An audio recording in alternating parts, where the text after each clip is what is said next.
You can make your sales and marketing funnel much more efficient, much more effective, much more profitable with the tools you already have at hand. You just need to make a few tweaks, and we're going to tell you what they are. In this episode, we're speaking to Emma Friendship-Kilburn, a leading marketing and sales funnel expert. You're going to learn how to get more sales from the contacts you already have. You're going to learn how to make an amazing first impression on new sales prospects. You'll learn how to crush it at networking events. And we're not going to charge you a penny. My name's Andrew Laws. This is the Business Amplifier podcast. We help you grow your business without the marketing distortion. Let's go. So Emma, how much trouble are businesses in if they don't even have a sales funnel? Oh my goodness, the amount of trouble that you can be left with if you do not have a consistent stream of potential new clients is that you wouldn't have a business. If we do not have a consistent stream of new opportunities that we're always making sure that we keep on top of and maintaining the relationships with, then you could be left in a very sticky situation if something is to change with the current landscape of your client base. So if you're watching or listening to this and you haven't got a sales funnel, watch on, because we're going to go through some of the basics of the mistakes not to make. But we're actually recording this for people who do have a sales funnel. So at this point, I'd like to introduce my guest. Or would you like to introduce yourself? Why, thank you, Andrew. Thank you very much for having me. Yes, my name is Emma Friendship-Kilburn, and I run Empower Sales and Marketing. And I help all manner of small businesses with exactly this: how to maintain a healthy and successful and effective sales pipeline, and how to ensure that your sales funnels are working efficiently so that you do not get left high and dry. It concerns me that I see this as kind of the classic mistake. People start a business because of enthusiasm, or because they want to get rich, or because they want to change the world. And in my experience, business owners give a lot of focus to, hey, we've got to get the business cards right. And what are our vans going to look like? Are we going to wear uniforms? All these very aesthetic things. But if you then ask them, how are you going to get work? Yes. They'll say, well, we've got marketing. Yeah, but what? Define it. Marketing cannot happen in isolation, as neither can sales. The two have to be cohabiting perfectly and working with each other in full harmony. So yeah, you're quite right. A lot of people, I've had a lot of experience with startups, and they have a great idea and they're really, really good at this one thing, but actually building a business and maintaining that business is a very, very different story. And this is why, one of the many reasons that new businesses will such a grand portion of them will fail within the first sort of 1 to 3 years, because people haven't thought about this consistent approach of how to attract new clients. I think enthusiasm and a nice smile and a friendly manner can get you through the first 6 months of a business.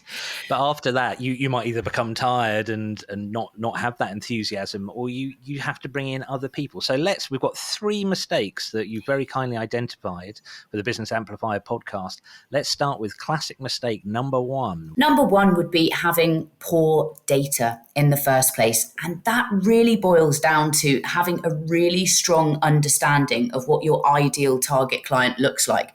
Quite often I'll work with business leaders who have got an idea about who they really want to work with, and that might differ from actually who is best suited to be in the market for looking for their services and products. So it sort of boils down to people not really understanding their audience properly, and therefore not getting the messaging right and their pitch right, and knowing the right sort of questions to ask. So I hear a lot of people say, well, I know just from my own experience, when we speak to people at a very early stage in our own sales funnel, and we say, who is your target market? And they say, oh, anyone can buy from us. You think, well, if you're saying anyone can buy from you, then unfortunately no one's going to buy from you. It can make it very, very difficult. Yes, exactly. If you're preaching to everybody, then there's all this conversation about niching. And of course, that makes things really, really easy for your audience. But in order to niche, of course, that means that you've really drilled down on exactly who your customer should be. And we've all heard about those sort of A/B clients and exactly the sort of people that we want to work with. So it's about finding that harmony, that balance.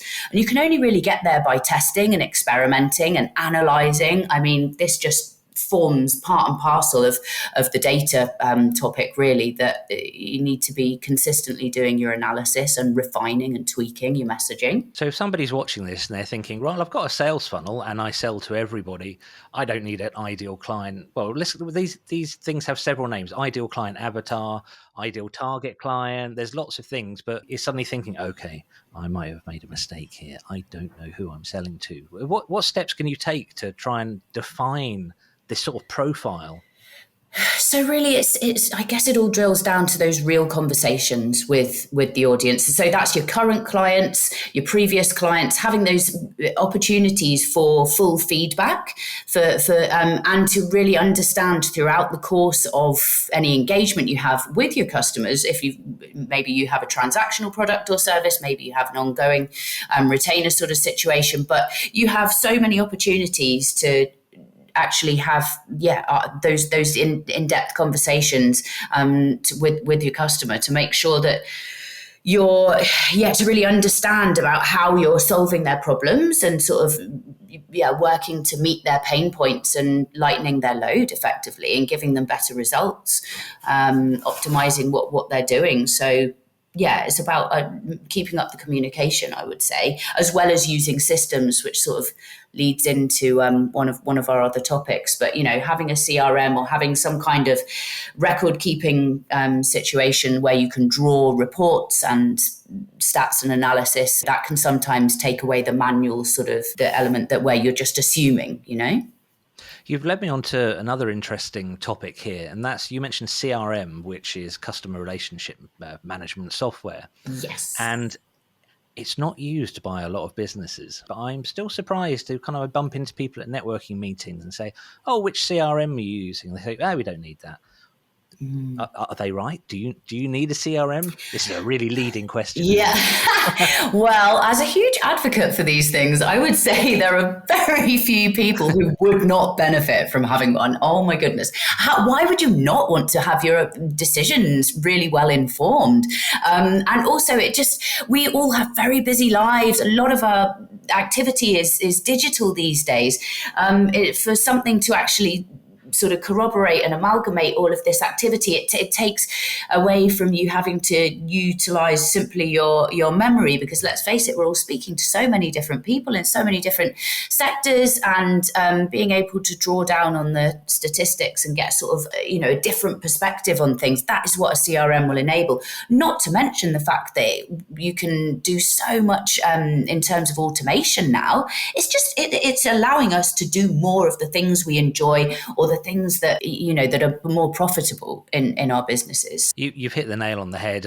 Coming at this from a systems angle, because we do a bit of systems work here at the company name, who's I'm obscuring with my huge skull here.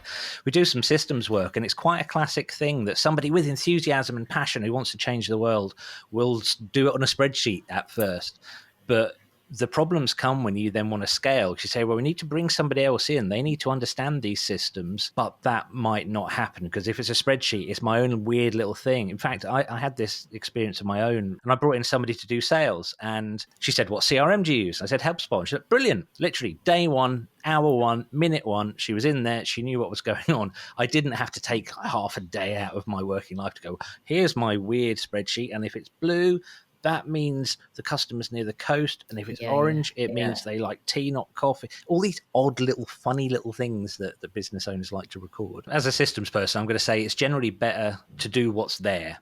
For HubSpot, for example, I mean, yes, you can adapt so many things. The settings page and the adaptions and customization in HubSpot alone is only brave people tread there. There is scary stuff in there. But the reality is you probably need never look in there. Because so many people use HubSpot, or so many people use Salesforce, or so many people use all the many other CRMs. Those people have had the same problems as you before you, and they have solved those problems for you. Okay, so number 2. It sounds so simple, but are you handling your prospects like gold? This is what I see. who are every single prospect should be handled really like they are a gift with the potential to be opened and be marvelous diamonds and gold. I mean, you would be very surprised by the amount of businesses I've come across over the years who don't actually treat all of their prospects with this same. And to be honest, every business interaction has got the potential for outside of that conversation or interaction to lead you to somebody who is going to be a potential customer and hopefully a long-term, really valuable customer. So it's really having a focus on that constant building of the relationship, the nurturing of it over time. The relationship, yes. That's such a key word. Could tell me more? Like we on this podcast, we try and give kind of practical advice. If somebody wants to nurture a relationship, either with somebody who's approached them and said, "Hey, we want to buy from you," or somebody they've met at networking or whatever, can you give us a few really practical tips for how to help build that relationship? Yeah, I think making the effort, taking the time to get to know the people. And this again leads into that first point about asking the questions and keeping up the communication. You need to be genuinely interested. You need to show that you're interested by feeding back the kind of responses and, follow on steps that prove that you've listened. I think this is sort of, the culture is changing slowly, but there are quite a lot of sort of hard sales tactics and companies that really sort of bash you around the head a little bit and maybe don't take no for an answer, or just approach it too aggressively. And I think that is certainly changing. But how would you want to be treated in that situation? I think, isn't that some kind of biblical commandment? But it's true. It's so good. I mean, the previous thing you refer to, we talk about it internally here as the snooker ball in the sock approach to marketing. Wow. Don't do that. There's a bit of advice I like to give to people, and I've done public speaking on this, and anyone who's been around my world for any time at all will know this name, Dale Carnegie. Oh, yes. Dale Carnegie, if you don't know the name, he wrote a book called How to Win Friends and Influence People just before World War II. I mean, the title has not aged well. No. Everybody who comes to work at this company gets a copy of the book, whether they're freelance, team member or whatever, because it sets out such a good operations manual for how to speak to people, not just in business, but just in the world. And I found it so useful in business because when I first started, when I was young and enthusiastic, as opposed to middle-aged and enthusiastic. I was going to say, you're still enthusiastic. I would get an opportunity to go and speak to somebody, and I'd put on me best trousers, and I'd put on a shirt and do all these things which weren't me at all. And then I'd get into the room, and I can remember being in a boardroom in London once in the city, and I went in and I must have just been like a fire hose of, hey, this is my company, and this is why we're so great, and this is how we're going to do this, and this is how we're going to help you. And I came back and I spoke to a friend who'd been running a business for a long time, and he just went, "You moron." Oh, no. It's like, what? I was like, on the train on the way to London, I was thinking of all these things. Like, this is, I've worked really hard to start this business. You absolute pillock. And I was like, why? Right. He's one of those friends. I'm okay with having friends who, if they're okay to tell you truths when you ask them to, not when they're unsolicited, that's fine, I think. And he said the first thing he ever learned about selling and building a relationship is when you meet a potential new person to work with the first time, prospect, lead, whatever kind of label you want to put on them, don't talk about yourself at all for at least the first 10 minutes. I mean, tell them your name. Obviously, you've got to get in the building. But after that, nothing. Do not let them bounce the conversation back onto you. No, but I totally understand. And do you know what these things that you're talking about? You're talking about making friends. And this is what I always talk about. Yes.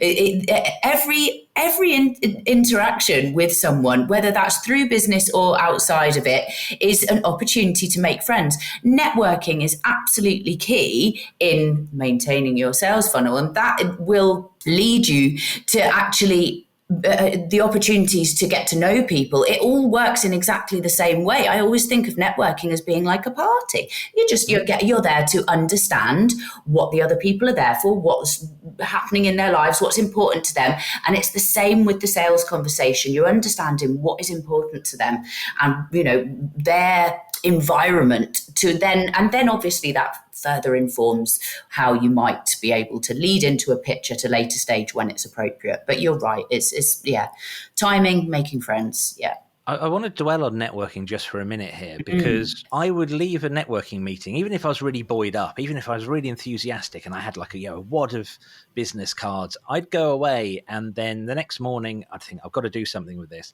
Then the phone would ring and then an email would come in that needed dealing with straight away. And then I'd look at the pile of cards and go, I cannot remember who any of these people are. Can you give us one tip?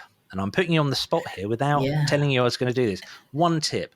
What's one good contact point after a meeting? If you've spoken to someone you think could be interesting, give me one bit of advice. Well, I would say draw from the questions that you've asked about what's important to them in terms of what's led them to be doing what they're doing today. And I think quite a lot of us ask this in the networking world. But I mean, I'm quite a visual person. So normally there will be something from that story that sticks. And I just make sure that I feed it into, perhaps I will look up something that we have discussed, and then I'll be able to feed back to them when I get in touch, some kind of shared interest point, something that was important to me, and then talk about it as well. Because from the other way around, that person has also spoken to lots of people, and I don't think this doesn't fall into that kind of slightly icky snooker ball in a sock marketing method. No. It falls into being interesting. And something I read very recently is, if you really make a connection with somebody at networking, find a reason to email them and put in the subject line, saw this and thought of you. Yeah, I like that. I've started doing it recently, and I gave it a lot of thought. I thought, how would I feel if someone I'd spoken to at a network event, even if it's speed networking, we got like 30 seconds, if somebody sent me an email saying, saw this and thought of you, and it could be an article from, I try and be posh, so I like Harvard Business Review or something, or it could just be a meme, it could be anything. And I thought, yeah, I'd like that. So I've started doing it, and I'm getting a response. I think it's a nice thing. Perfect. No, and you've highlighted exactly the sort of thing that I was trying to get at and just couldn't explain it properly. But yeah, there will be a point of commonality, some topic that you've discussed. And if you've made the effort to go away and look at something further and then feed it back to them and say, oh, you know what we were discussing? Here we go. Here's that link to that film, that book, whatever it might be. And it really forges a better connection. Okay, so we had the two things so far. Number one, get your targeting. Mm-hmm. Number two, treat people like gold. And that's wonderful. I like that. So number three, and I think you might have saved the best till last here. Yes. So really it would be having a good system. So many people do not think in a systemized fashion, and they don't follow these processes within their business. No matter how small or large your business is, you need to have set processes and that includes not just the actions that you take and the methods you use, but also the kind of software that you might be using to back this up. And we've already talked about this, and making sure that you have your record keeping in line with being able to sort of draw the right information from it out as you go on. So really making sure that your processes are documented, and having this sort of holistic machine really in terms of making sure other marketing is happening as well. You cannot, as I said earlier, you can't just have one side functioning without the other. The two need to happen in harmony. And there will be umpteen processes that you go through day in, week out, month out, and just make sure that you have documented them, and then you can try and automate some of them as we obviously increase in this area of AI and setting up workflows and automatic triggers. The more you know your processes inside out and repeat what works and leave aside what doesn't, the better you can set up a system to help be the foundation of and enable you to grow. Brilliant. So if somebody is watching or listening to this and they're thinking, I'm convinced now, I've not written down what my funnel is. I've not done it. I'm just this witty guy who just goes to networking meetings and comes out with armfuls of contracts. I don't know why they would like that. Can we have a practical tip? What's day one, hour one, minute one for developing and documenting your sales funnel? Yeah, definitely go out there and assess what simple CRM you can upgrade to rather than using your spreadsheet. Connect it to your email client, whatever that might be, and just make sure that you are recording everything. And this leads back to the handling prospects like gold. If you have a conversation on one day and then perhaps you're not speaking with them again for another 3 months, so you need to make sure that that follow-up is all part and parcel of this. A system will enable you to remind you when the follow-up is. It will give you the background if you've input the data correctly, of what the previous conversation was and what you would be talking about next time. If you're speaking to, tens, maybe some people are speaking to hundreds of people a week, it will help that sort of human side. And it makes you more likely to be a pleasant interruption the next time, if an interruption is what it is, the next time you go to speak. A pleasant interruption. Yeah. What a lovely phrase. So I take from that, using a system actually makes you more human. Yeah, it allows you to be more human and forge more authentic connections. Yeah, because it's helping your human memory, and it's enabling you to do more because you've got that to sort of to work from and to reference as a reference point. And it can take away a lot of the human labor by automating the processes. I would also say that if anyone is listening or watching this and they don't have a CRM, almost all of them now, if you sign up with them, they will take you through step by step, because it's in their interest for you to go, I love this software. So don't be afraid, dive in. Most will give you a free trial or whatever. The automation thing, I wish I could dwell on that, but we're running out of time. I genuinely think we are in a new frontier at the moment with automating. Hyper-personalization of all sales and marketing is pretty much here. And I think if anyone listening to this podcast in the future would be almost finding it weird that we're even saying hyper-personalization is here, because they would go, yeah, well, we've been doing that for a while. Thank you, future people. That's pretty condescending of you. I love it, but you're right. Personalization, that is what this golden prospect is. When I set up opportunities and appointments for clients with new prospects, it is about, it's almost like feeling like you're handing over a little parcel, a little gift. And they need to be treated as such, because you never know what that person could be worth to you. Even if it's not them directly, it's the people that are around them, and acting in a personalized fashion rather than just treating everybody with the same sort of messaging. That's what's going to get you the next conversation. Just at the end of the recording, you've managed to just get a real kind of home run there. That is a networking classic. It's not the people in the room. I don't go to networking to recruit clients. I go to networking to build strategic partners, to meet interesting people, to find a way of trying to bring value to peers. And I think that's something not a lot of people think about. You don't walk into the room, it's like a paint gun going, right, I'm going to mark that person because I want to speak to them. They look like I might be able to make money from. You go in wanting to build relationships. This has come round and round in a really nice circular way. Thank you very much. Good. You are very welcome. It's been a pleasure. How cool was that? Thanks again to Emma for getting involved. That was absolutely fascinating. I think everyone can take something from that. We talked about the 3 points and we phrased them in different ways. So I'm just going to summarize very quickly. Point number 1 is not doing their research. They don't know who they're targeting for. Mistake number 2 is not treating all your prospects like they're pure gold. Mistake number 3 is not getting your systems in place. There you go. I don't think anyone's going to watch this and think, hey, I scored perfectly on all 3 of those. And this is from someone who really knows what they're talking about. That's Emma, not me.